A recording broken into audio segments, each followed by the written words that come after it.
Listo. Buenas tardes. Les damos la bienvenida a las personas que nos están siguiendo por Facebook. Muchas gracias por estar acá en el segundo día ya de este Congreso Internacional sobre Estudios de Masculinidades y Derechos Humanos 2021 sobre masculinidades y criminología. Como ustedes pudieron observar también en el programa que hemos estado publicando el día de hoy en redes sociales y que también les hicimos llegar a las personas inscritas por medio de redes sociales, el día de hoy tendremos la conferencia denominada Mitos y Hechos alrededor de la perspectiva de género en Latinoamérica. En esta ocasión nos van a estar acompañando Daniela Méndez Caldas y Santiago Amaya Nazar, ambos de la Asociación Colombiana de Criminología. Me voy a permitir hacer una pequeña presentación. Daniela es psicóloga egresada de la Universidad del Bosque, miembro del equipo de publicaciones e investigaciones de la Asociación Colombiana de Criminología y perito de apoyo. Ha participado como docente invitada y coautora en materia de criminología en distintas ocasiones. En el caso de Santiago, es doctorando en psicología por la Universidad Católica de Colombia, máster en psicología forense y penitenciaria del Colegio Universitario Cardenal Cisneros, psicólogo de la Pontificia Universidad Javeriana de Colombia, docente del módulo Epistemología de la Ciencia y Psicología Forense, director académico de la Asociación Colombiana de Criminología y subeditor de la tercera edición de la revista Notas Criminológicas. Es un verdadero gusto para nosotros en la Fundación que ustedes estén por acá, para toda la organización del Congreso también que estuvo en conversaciones con ustedes y que ustedes muy amablemente aceptaron acompañarnos. Entonces, a partir de ahora les voy a ceder la palabra. También les digo que ellos desde el inicio nos han dicho que aceptan preguntas de su conferencia, entonces también les insto a que puedan dejar sus preguntas por medio de Facebook y nosotros vamos a estarlas leyendo y hacérselas llegar para que puedan contestarles. Entonces, adelante, Daniela y Santiago, muchas gracias. Listo. Bueno, no, inicialmente, muchas gracias por la invitación, por la oportunidad y la confianza para participar pues, en este congreso. Esperamos generar pues, las discusiones que se buscan referente a este tema, puesto que se ven bastante todos los aspectos de los mitos alrededor de la perspectiva de género, que se ven mucho en elementos de Latinoamérica. Que si bien esto surge de elementos no de una investigación directa que con mi compañero y colega hemos realizado, pero sí que se han identificado frecuentemente y que surgen en múltiples discusiones, tanto académicas como inclusive del día a día, y que consideramos importantes que se tengan en cuenta, puesto que pueden facilitar ciertos parámetros discursivos y debate y hasta resolver ciertas malconcepciones que, si bien es posible que haya mayor claridad durante el Congreso, puesto a la línea clara, que pueden dar ciertas líneas para discusiones y elementos posteriores a la finalización del evento. Entonces, de ahí surge la propuesta que vamos a realizar. El objetivo es presentar estos elementos y dar algunos aclaramientos argumentativos y teóricos de estos. Principalmente vamos a iniciar con tres diferentes objetivos y pues van a haber tres diferentes mitos puntuales a trabajar. Yo voy a presentar el primero, donde se hace una falsa equivalencia entre la perspectiva de género con la ideología de género y el cómo se utiliza ese concepto de ideología de género para intentar denigrar o atacar la perspectiva de género. También se va a ver otro de los mitos que se manejan. Los dos mitos ya los va a presentar mi compañera Daniela, sobre la perspectiva de género, que es solo la concepción de que esta perspectiva solo busca ayudar a las mujeres, y de cómo esta perspectiva solo se tiende a estar enfocada a elementos de violencia contra la mujer y delitos de esta violencia, cuando realmente abarca muchas más otras cosas. Entonces, vamos a iniciar con el primer mito, y es de cómo la perspectiva de género es igual a la ideología de género. Para presentar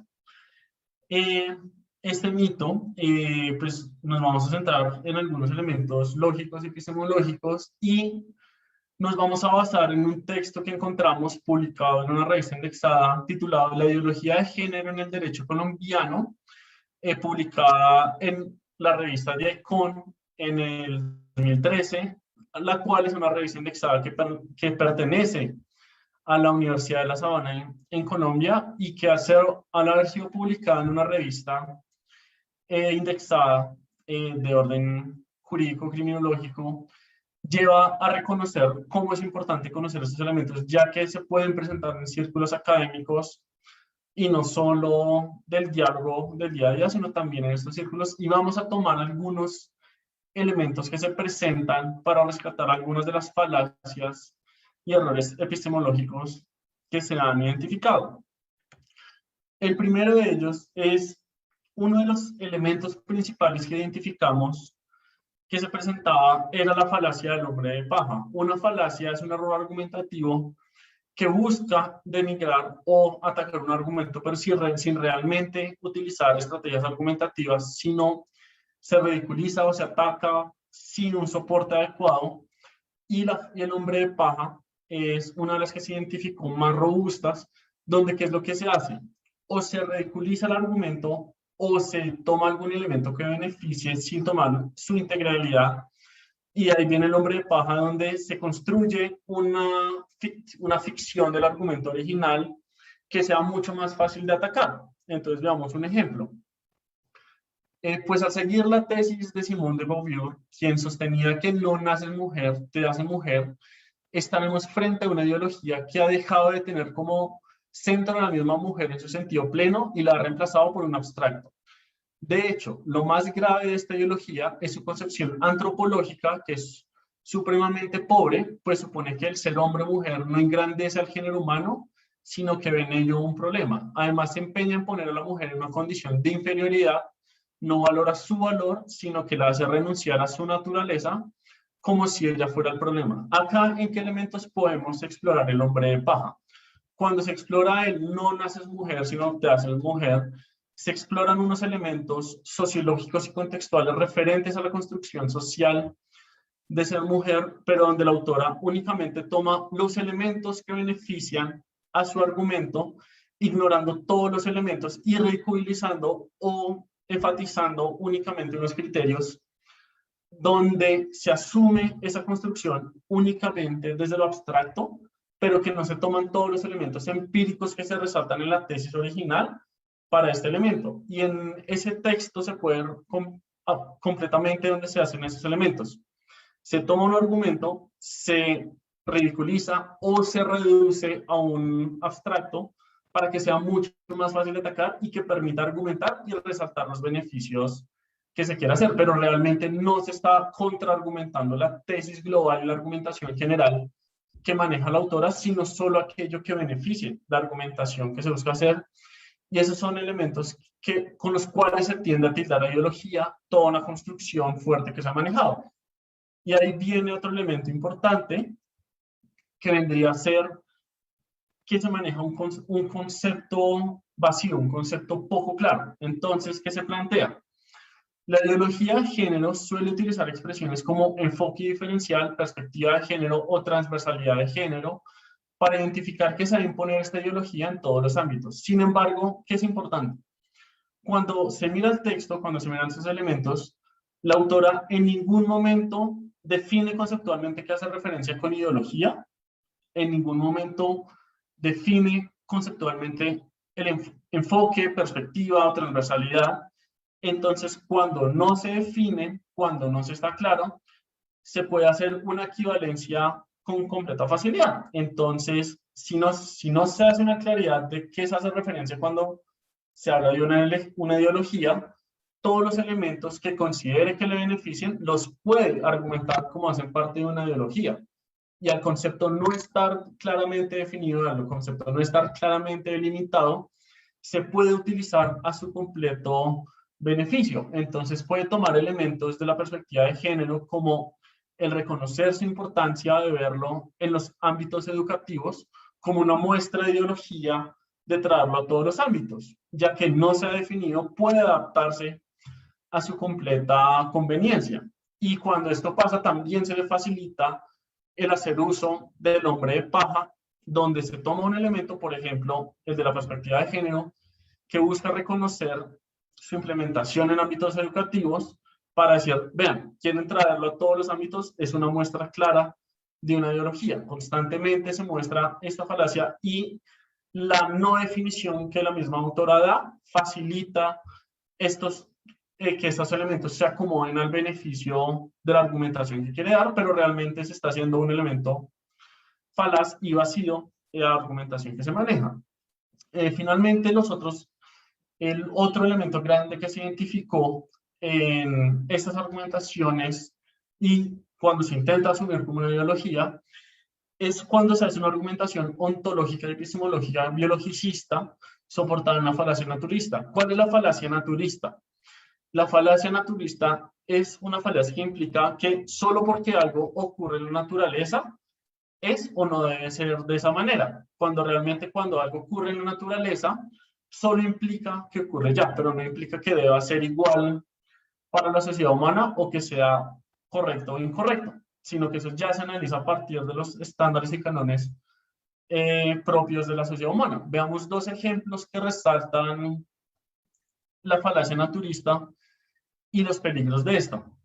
Algunos estudios han evidenciado cómo la coerción sexual tiene un origen evolutivo, pero solo porque la coerción sexual tenga un origen evolutivo y un elemento natural, no implica que es algo que se va a aplicar en la sociedad, no implica algo que nadie defendería ni debe defender la coerción sexual por más de que ocurra en la naturaleza, o por más de que ocurra en otras especies, o por más de que hayan algunos elementos evolutivos. Entonces, bajo ningún momento, solo porque ocurre en la naturaleza se debe argumentar. Pero veamos otro ejemplo. En múltiples especies se ha evidenciado el comportamiento homosexual, entre ellos la especie humana, y se ha identificado que es un comportamiento que por sí no afecta ni genera elementos disfuncionales ni antisociales. Entonces, efectivamente, la homosexualidad ocurre en la naturaleza y en la especie humana se ha identificado que no genera ningún tipo de malestar ni disfuncional ni elemento negativo. Entonces pueden ver cómo hay cosas en la naturaleza que pueden ser prosociales al traerlo al ámbito de la sociedad humana y otras completamente antisociales. En este sentido es una falacia, solo porque ocurre en la naturaleza no se debe asumir que es así, sino mirar cuáles son sus impactos o no.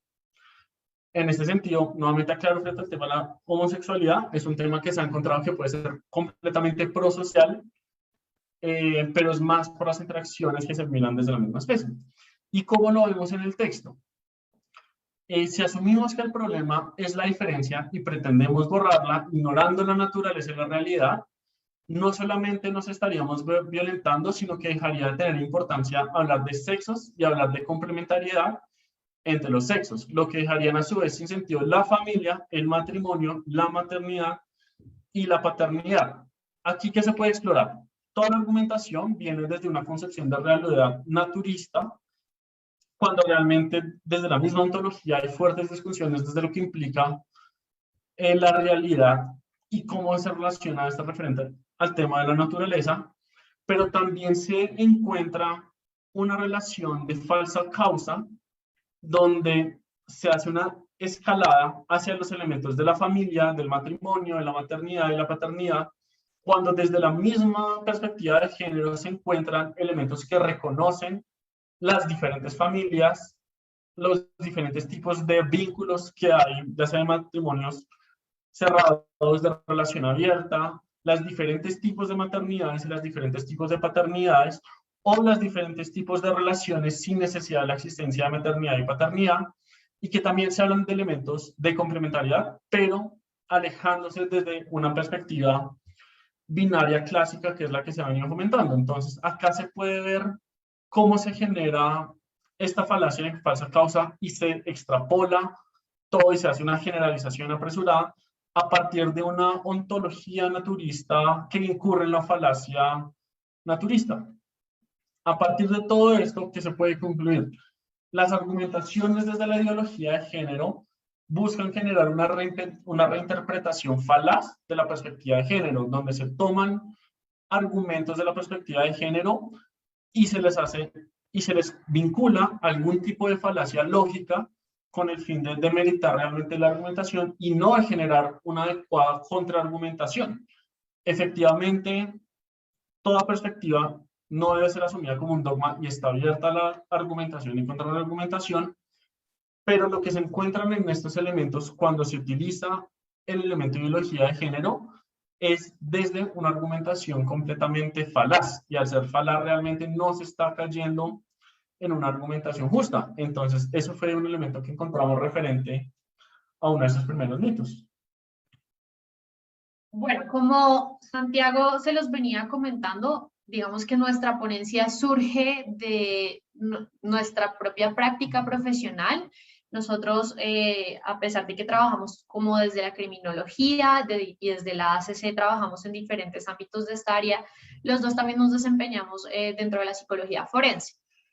Y dentro de nuestra experiencia profesional nos hemos encontrado con ciertas trabas u obstáculos a la hora de cuando nosotros como profesionales decimos que queremos incluir perspectiva de género o sugerimos que es importante que dentro de X caso o X situación se incluya la perspectiva de género.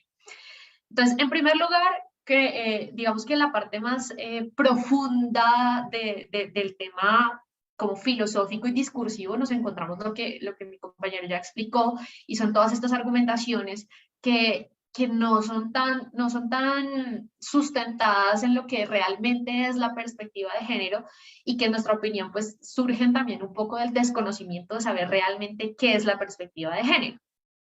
Alguna vez estuve en una conferencia del doctor Aurelio Coronado hablando de perspectiva de género, y recuerdo mucho que usó una frase que a mí me pareció fantástica para entender la perspectiva de género, y fue que investigar o aplicar la perspectiva de género es básicamente hacer lo que se supone que deberías estar haciendo. Es incluir todos los factores y todas las variables que podrían estar afectando a una persona, incluyendo aquellas que están relacionadas con su género, sea hombre o mujer. Entonces, en ese sentido, creo que para esta ponencia nos gustaría dejar como ese mensaje grande que básicamente la perspectiva de género en esta ponencia es incluir todo lo que deberíamos estar incluyendo cuando estamos analizando algo tan complejo como es el caso de una familia, el caso de una persona víctima, el caso de, bueno, de todas las personas que necesitan nuestras intervenciones.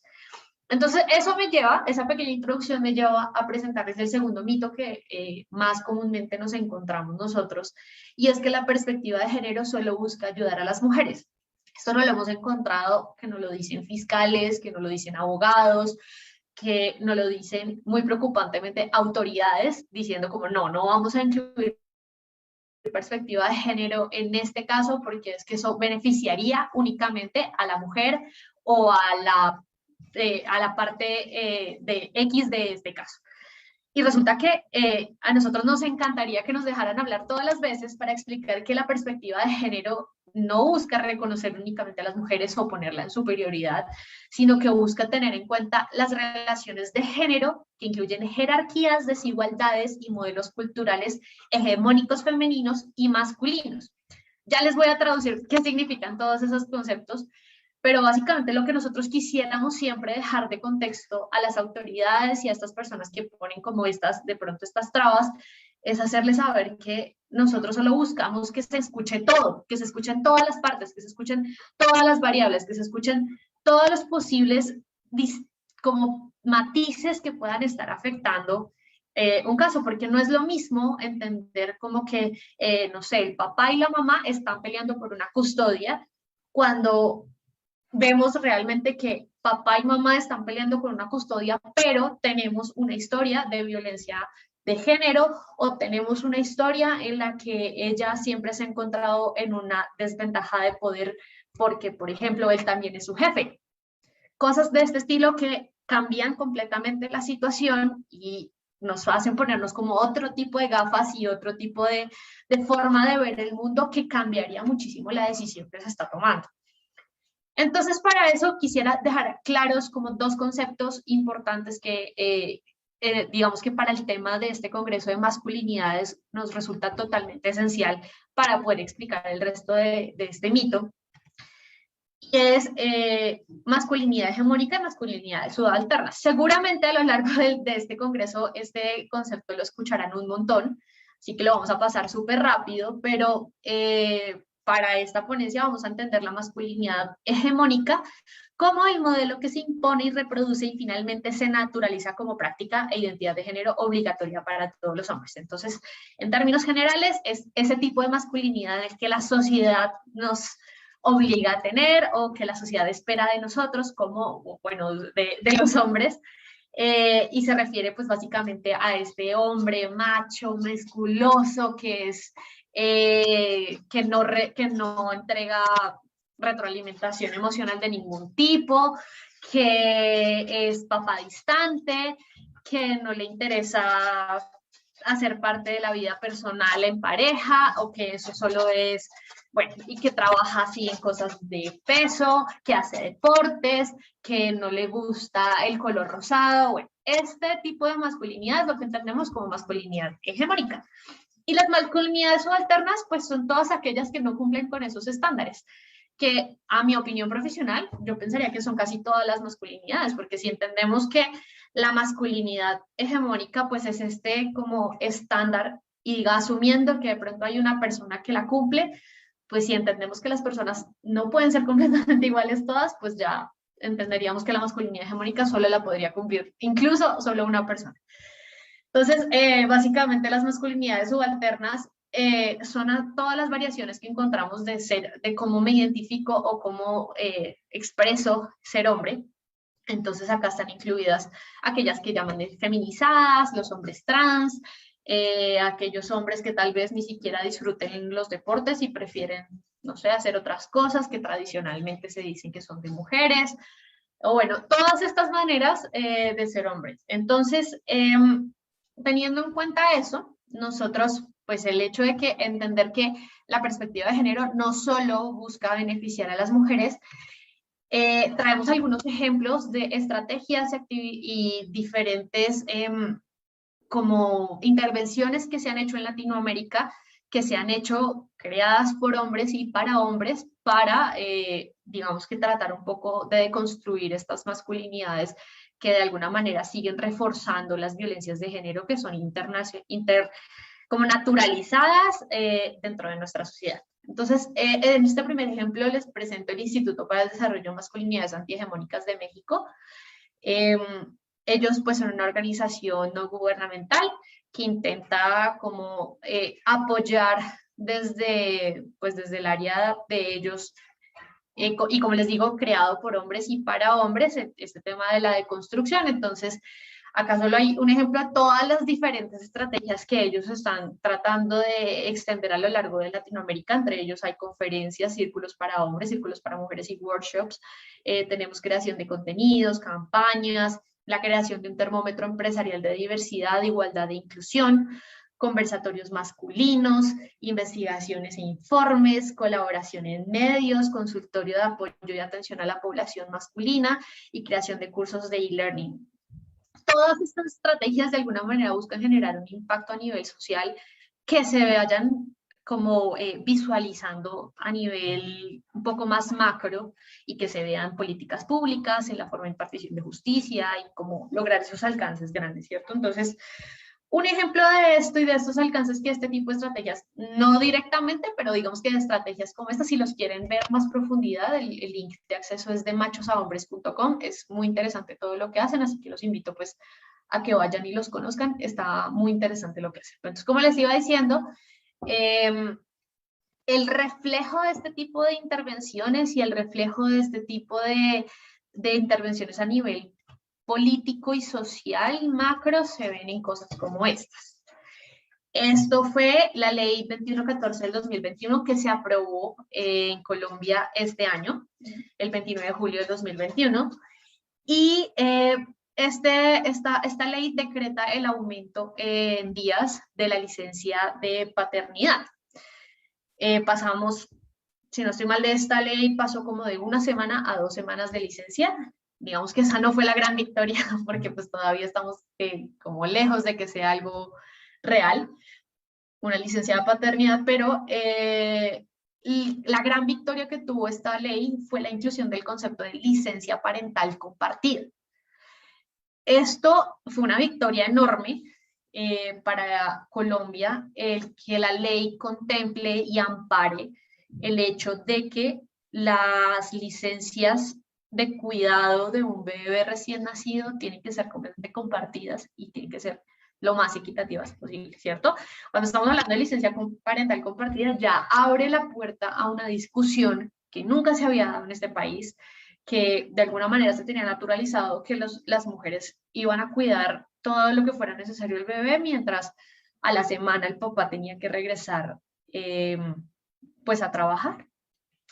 Cuando pues sabemos que una semana no es nada para lo que se viene en adelante cuando se trata de cuidado de un bebé recién nacido. Entonces, esto sí fue una victoria, entender eso, que la ley comprenda a los padres, digamos, de una manera mucho más pareja y equitativa, y que entienda que los hombres tienen tanta responsabilidad. Y no es tanto la responsabilidad, sino el deseo de querer estar con sus hijos y de querer hacer parte de ese proceso. Esto fue una victoria grandísima que se logra gracias a la intervención desde las masculinidades y entender que esa masculinidad hegemónica de un papá distante, pues realmente que tanto dista de lo que es un hombre en Colombia. Eso con respecto al segundo mito que habíamos hablado. Y el tercero, pues lo tenemos muy relacionado, y es que dentro del sistema de justicia la perspectiva de género solo aplica dentro del abordaje de delitos de violencia contra la mujer. Como ya les venía explicando, ya sabemos que la perspectiva de género no solo busca beneficiar a las mujeres, ni solo busca intervenir en población de mujeres, sino que dentro del sistema de justicia hay un montón de cosas que se pueden ver, pues digamos que afectadas o cambiadas gracias a la inclusión de una perspectiva de género adecuadamente dentro del sistema de justicia. Entonces acá traigo un primer ejemplo, que es esta sentencia del Tribunal Constitucional de Perú, el cual establece que una mirada a la desigualdad y a la situación de vulnerabilidad de las mujeres se presenta como una herramienta metodológica que necesariamente debe ser empleada en el ámbito institucional y también en el ámbito privado, ya que ayuda a la materialización de las medidas públicas adoptadas para lograr una real igualdad en derechos entre hombres y mujeres. Entonces, el Tribunal Constitucional de Perú ya reconoce y tiene una sentencia que reconoce la importancia de incluir una herramienta metodológica como es la perspectiva de género, que es importante en todos los casos tener en cuenta esas variables que pueden hacer una diferencia sustancial cuando se trata de relaciones de poder, de jerarquías y todo eso que pueden estar cambiando y definiendo una dinámica completa, y si no las tenemos en cuenta, pues realmente no vamos a poder hacer una intervención en términos de impartición de justicia de la manera adecuada. Esto también es un ejemplo de Colombia. La ley 1098 del 2006, acá lo conocemos como el Código de Infancia y Adolescencia, y es como de todo el tema, toda la legislación relacionada con el cuidado de menores de edad. Y esta ley, que es cuando se trata de niños y niñas, menciona que se entiende por perspectiva de género el reconocimiento de las diferencias sociales, biológicas y psicológicas en las relaciones entre las personas según el sexo, la edad, la etnia y el rol que desempeñan en la familia y en el grupo social. Esta perspectiva se debe tener en cuenta en la aplicación de este código en todos los ámbitos en donde se desenvuelven los niños, las niñas y los adolescentes para alcanzar la equidad. Entonces también, esto también ya nos da un marco muy importante de que la ley de alguna manera ya pide que esto se haga. No es tan voluntario el asunto porque ya la ley lo estipula y lo exige. Entonces también nos hemos encontrado, por ejemplo, en situaciones donde tenemos estos fiscales o estos abogados o estos jueces que se rehúsan, pero pues resulta que tampoco se pueden rehusar tanto. O sea, esto se tiene en cuenta dentro de la ley. Y es un avance enorme para comprender y realmente entregar pues la asesoría y el acompañamiento que una víctima pueda estar necesitando, sea hombre o mujer. En casos, por ejemplo, como una víctima de abuso sexual siendo hombre, la perspectiva de género nos entrega todas las herramientas adecuadas para poder entender realmente el fenómeno y poder prestar la atención que esta víctima necesita.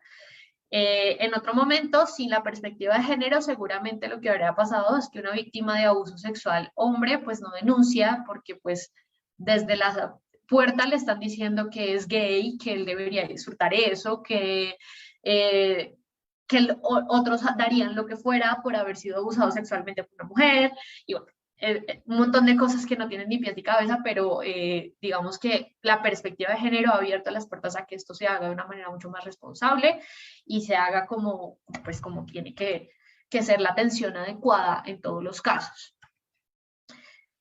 Y en conclusión, para este tercer mito, pues todos los ámbitos del derecho, tanto civil, penal o incluso familiar, pueden y deben aplicar esta perspectiva para reconocer cómo el conflicto puede estar vulnerando o protegiendo a un individuo en función de su género. Entonces, pues, la invitación con esta ponencia era presentarles la perspectiva de género, presentarles que no hay digamos que nada que temerle respecto a todas estas desinformaciones y cosas que se dicen pues en redes sociales, incluso como les llevo diciendo en las salas de impartición de justicia, llegan este tipo de creencias y de, no sé, como asunciones de que todo es así y resulta que pues no, la perspectiva de género en realidad es una herramienta que es completamente útil para todos nosotros los que trabajamos relacionados con la impartición de justicia o con temas sociales o con gente, en realidad, cualquier área. Y es, como les decía al principio, citando al doctor Aurelio Coronado, es básicamente lo que deberíamos estar haciendo. Y es la forma en la que deberíamos estar teniendo en cuenta absolutamente todas las variables que un caso pueda estarnos entregando. Entonces, muchas gracias por su atención. Como les decían al principio, nosotros queríamos escucharlos y saber si hay alguna pregunta, si quieren comentar algo. Muchas gracias, Daniela y Santiago. De hecho, tenemos muchos como comentarios, saludando y felicitando por medio de Facebook. Entonces, les agradecemos mucho por la perspectiva que han tomado. Evidentemente, tienen muy buena recepción. Y tengo un par de preguntas que hacerles que nos han llegado por mensaje directo. Dice una, ¿cómo se puede incluir la perspectiva de género desde la currícula universitaria en la criminología? Esa sería la primera. Y la segunda, ¿cuáles son los mayores obstáculos para implementar la perspectiva de género en la práctica de la criminología? Esas son las dos que tenemos por ahora. Igual le insto al público también que nos está viendo por Facebook que nos envíe más preguntas y aquí las vamos a estar leyendo con mucho gusto. Entonces le doy la palabra.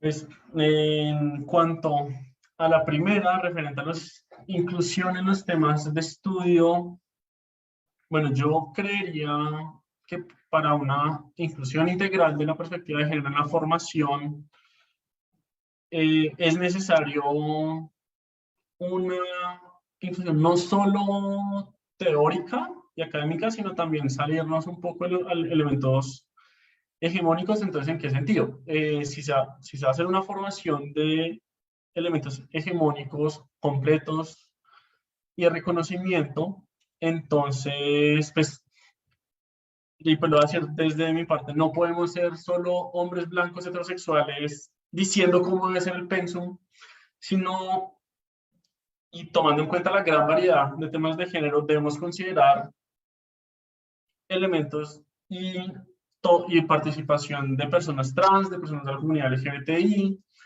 de mujeres, de personas de poblaciones vulnerables, referente a todos los elementos de género.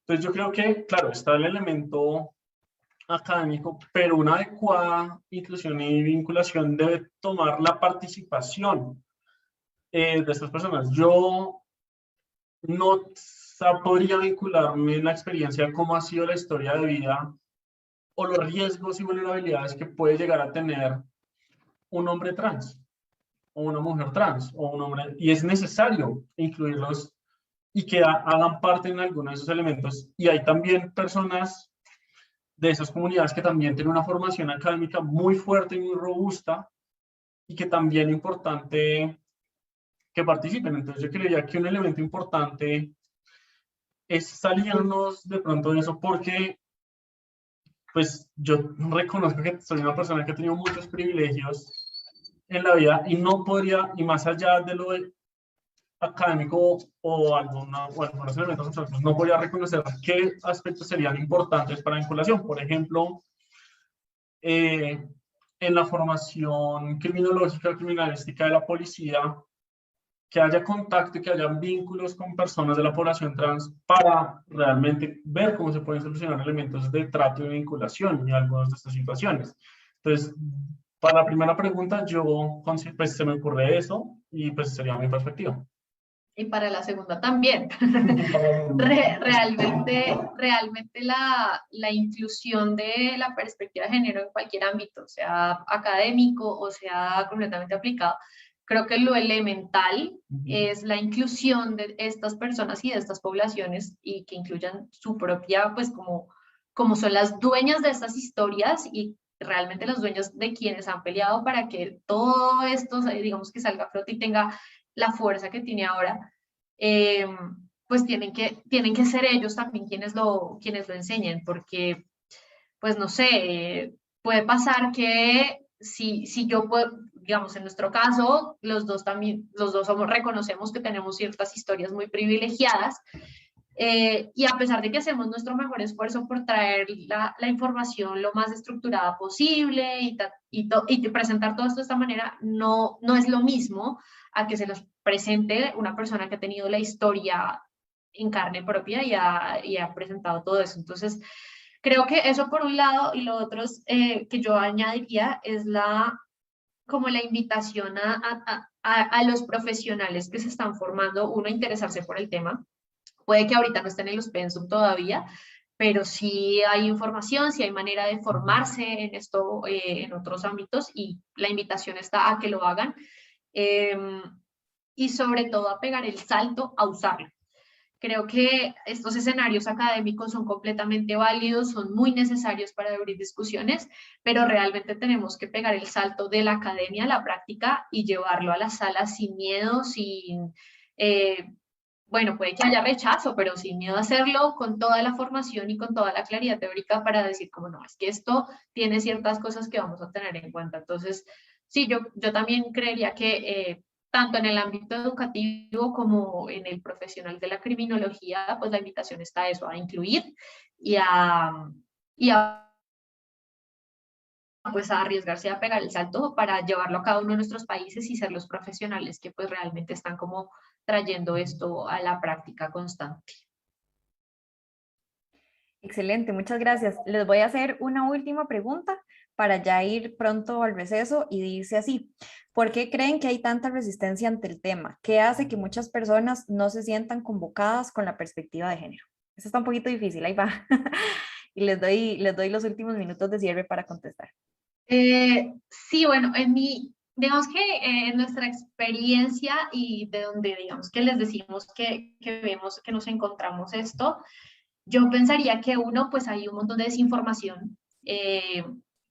Como les explicaba Santiago, son errores argumentativos que solamente con como entender realmente qué es lo que estamos hablando y de qué se trata todo esto, pues hay mucha gente que baja ya las barreras y dice, es que yo pensaba que era esto o yo creía que era lo otro.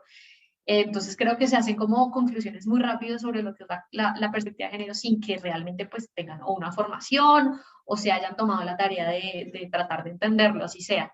Entonces pensaría uno que hay una desinformación muy grande. Creo que también pues Latinoamérica tiene un contexto histórico y social muy adherido a ciertas tendencias como religiosas y todo esto que a veces a las personas les cuesta un montón llegar a pensar que el mundo pueda ser distinto o llegar a hablar de cosas que nunca habían escuchado. Y entonces estos temas que pueden ser, aunque son cosas que suceden todos los días y son las historias de todo el mundo en la calle y son las historias de personas que conoces todo el tiempo, pues les cuesta como un poco llegar a pensar que el mundo no es como se lo imaginaron o como crecieron o como querían que fuera. Entonces, creo que también es un tema social histórico que Latinoamérica tiene, que le cuesta, pero pues estamos trabajando por eso. Somos una generación que está tratando de luchar por eso. Sí, yo voy muy de la mano con lo que comenta Daniela, en el que sentido hay varios elementos y yo creo que, pues es mi percepción, a decir netamente Pero desde mi percepción, hay unas concepciones sociales de una falacia naturista muy enmarcada en nuestra sociedad, donde nos han enseñado una naturaleza que no existe, binaria, y que implica un deber ser de cómo deben ser nuestras actitudes. Entonces, por un lado eso, entonces, cuando se entran a confrontar esos elementos, se construye no solo la perspectiva de las relaciones, sino realmente cómo funcionan algunos elementos de la naturaleza o de algunos ideales que se presentan ante eso cuando efectivamente no es así. De hecho, curiosamente, cuando uno mira los binarios, tienden a ser lo que menos ocurre en la naturaleza. Ni siquiera el sexo biológico en nosotros como especie es binario, ni siquiera hablando del sexo biológico es un binario. Y el otro elemento por el cual yo creo a veces que se genera tanto rechazo, a veces porque hay una, aparte del tema de las falacias, hay una confusión entre el atacar y el argumentar, o entre el reconocer algún elemento y atacarlo, o contraargumentar un elemento y atacarlo. Hay ciertas confusiones entre esos, o digamos algo que a mí me parece muy interesante desde la lógica argumentativa, y es que uno puede estar de acuerdo con argumentos y no con la conclusión, o estar de acuerdo con la conclusión y no con algunos elementos argumentativos, y eso genera un parámetro discursivo muy interesante. Y ahí, digamos, yo tengo algunas compañeras con los que hay algunos temas de feminismo sobre los cuales estamos en desacuerdo, otros en los que estamos en acuerdo, pero en ningún momento se ridiculiza el argumento del otro, o en ningún momento, por ejemplo, porque no esté de acuerdo con algún argumento feminista específico, significa que esté en contra del feminismo como movimiento. Entonces, yo siento que también debemos reconocer esos elementos de discurso importantes, y el reconocer que uno puede estar equivocado, y el reconocer que uno puede y que hay unas muchas cosas. Yo siempre digo, cada vez me sorprende cuántas cosas sexistas todavía reconozco que tengo dentro de mí. Sí, la construcción es eterna. Entonces yo siento que son esos dos elementos. Entonces tenemos que salir de esa idealización binaria de la naturaleza, que no es así, que no existe, que nos la han vendido. Un argumento que uno escucha mucho es, y me imagino que uno escuchará mucho inclusive en reuniones familiares, aprovechando que se acerca, que cada vez está más cerca la época decembrina, son como argumentos de, pero es que en la naturaleza es hombre y mujer, o no en la naturaleza el perro y la perra, el gato y la gata. Y uno dice, sí, pero cuando uno empieza a ver los billones de especies, la gran cantidad de especies que hay, eso es el mínimo.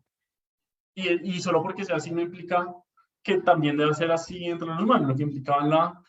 Entonces también siento que debemos romper eso. Son mis dos perspectivas, y por eso, pues, desde mi perspectiva.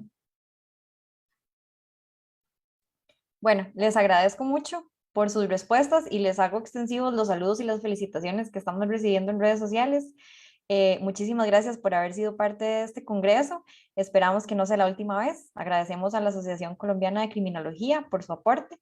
Y entonces les indico solamente a las personas que nos están viendo en redes que vamos a tener un receso a partir de ahora y hasta las 3 de la tarde, que volvemos con el panel número 3 del evento, que se llama Prácticas Sexuales Machistas. Entonces, para que ya se vayan preparando las personas ponentes de ese panel. Muchísimas gracias otra vez y nos vemos en la próxima. Gracias. Gracias.